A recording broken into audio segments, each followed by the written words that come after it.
Olá, tudo bem? A paz do Senhor.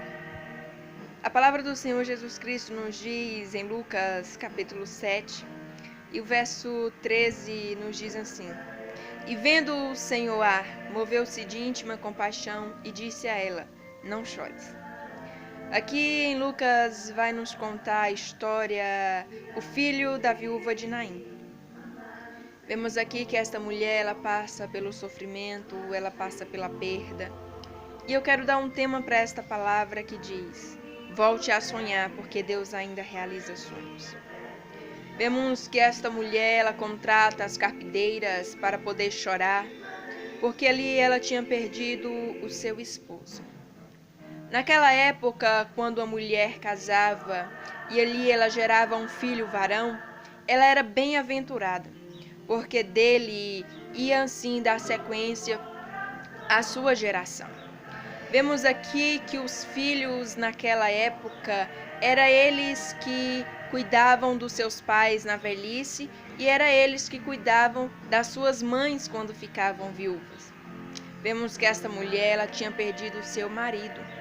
E ali ela passa pela dor da perda, pela dor do sofrimento, aonde ela se viu sozinha, porque o seu provedor tinha morrido, a quem ela amava.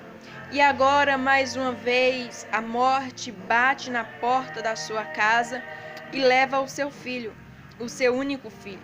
E leva ali a sua esperança, leva ali alguém a quem ela tanto amava. Mais uma vez, ela contrata ali as carpideiras para poder chorar naquele funeral. E vemos ali que mais uma vez a tristeza invade a sua alma, mais uma vez o sofrimento bate sobre a vida daquela mulher. E ali ela se vê sozinha naquele momento aonde ela está passando. Vemos que Jesus, ele está na cidade de Cafarnaum, aonde nós vamos ver que ali mais uma vez ele opera os seus milagres, os seus prodígios sobre a vida do servo do centurião de Cafarnaum. Vemos ali que Jesus, com apenas uma palavra, ele cura aquele servo. Vemos que aquele centurião acreditou, apenas uma palavra: se o Senhor mandar, o meu servo será curado. E foi o que aconteceu. Aquele centurião, ele teve fé e o seu servo ficou curado. Então vemos que Jesus, ele sai da cidade de Cafarnaum e ali ele percorre para a cidade de Naim, aonde aquela viúva morava, aonde aquele funeral estava acontecendo. Vemos que Jesus, ele sai de manhã cedo e ali ele é acompanhado de uma grande multidão. Vemos que Jesus é a vida. E a palavra do Senhor Jesus Cristo nos diz que quando a vida chega, a morte tem que bater em retirada. Porque sabemos que Jesus, ele já tinha operado mais uma vez um milagre sobre a morte, quando ele ressuscita a filha de Jairo e quando nós vemos a ressurreição de Lázaro.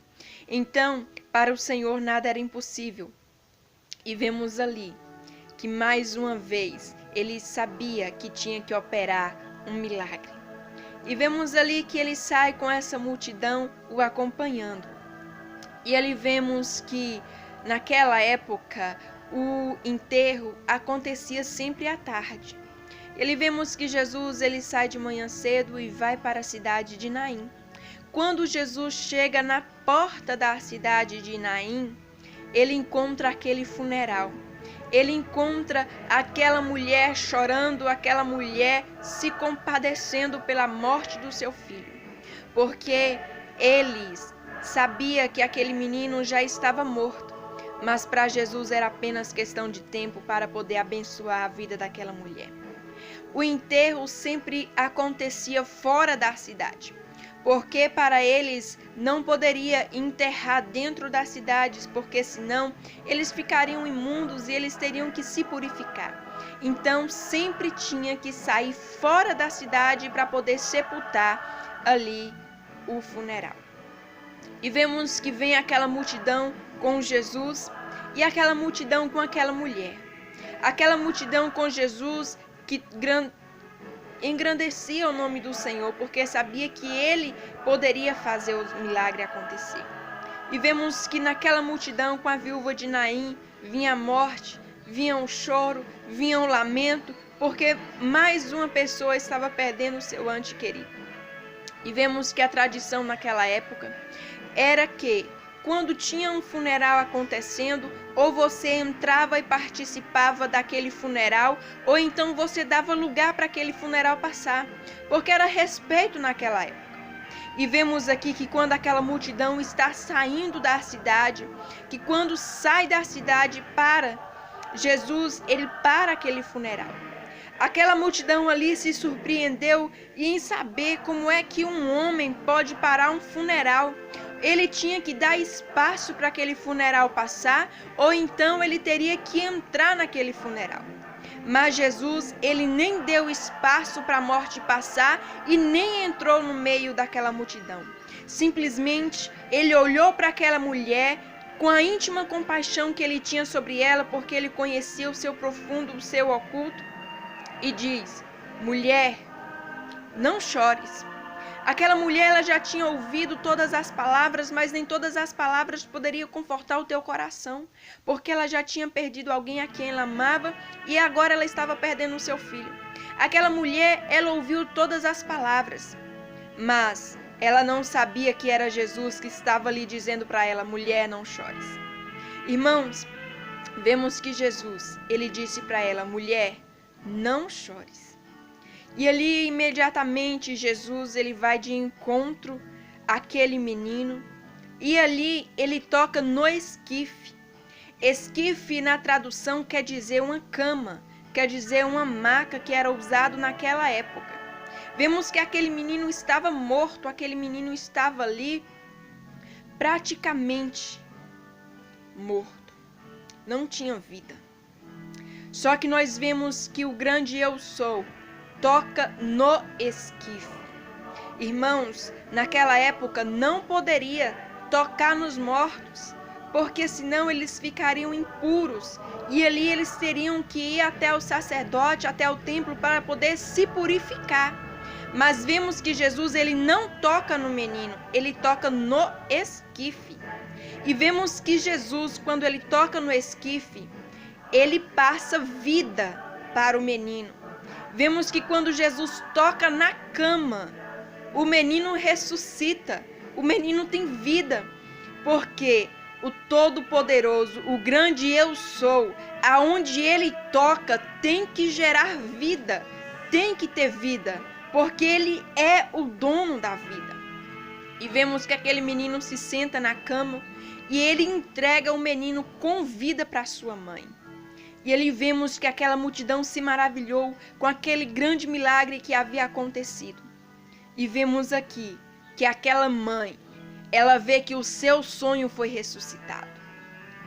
Deus, ele me trouxe aqui para dizer para você: volte a sonhar, porque ele ainda realiza sonhos. Volte a acreditar nos milagres e nas promessas que Deus tem sobre a sua vida. Muitas vezes você tem sido machucado com palavras, você tem sido machucado com atitudes e você tem deixado os seus sonhos morrer. Você tem deixado a sua promessa morrer.